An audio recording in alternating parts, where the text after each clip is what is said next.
So I'm smuggling feelings out of my life through other people's lives.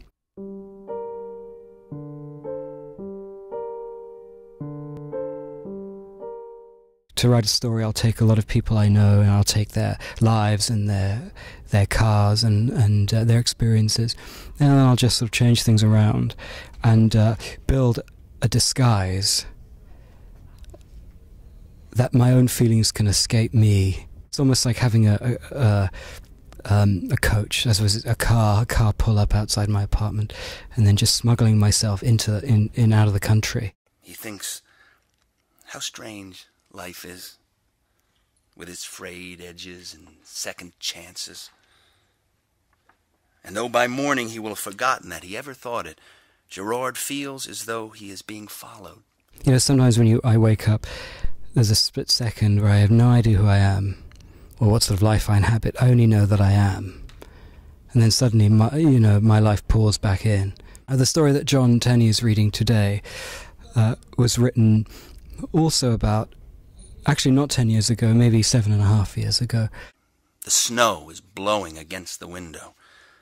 The room glows with the breath of street light. Around midnight, Gerard wakes up. Lucy stirs. Daddy, where's Panda? But what occurred to me recently was that I thought to myself, if I'm her father, I'm also everyone's father, in a sense, because if she were to leave home now at 6 3/4, and she thinks she could, which is frightening, and then she were to come back into my life in 30 years, I probably wouldn't recognise her. Isn't that terrifying? That the most important person in my life I wouldn't physically recognise. I've been thinking a lot about that lately, and the idea that other people are younger versions of people I haven't met, or older versions of other people. The apartment that it's set in, the character's Gerard's apartment, is actually Hilary Knight's apartment. Hilary Knight is the illustrator of the Eloise books, and he has this wonderful apartment that looks down Lexington Avenue. Instead of taking down a book from the shelf, he looks out the window.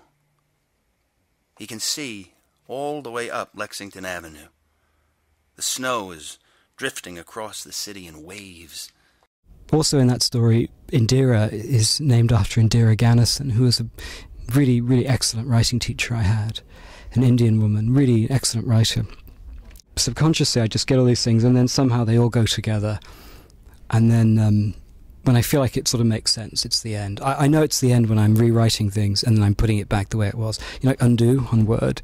When I'm pressing undo, undo, undo, I know the story's finished.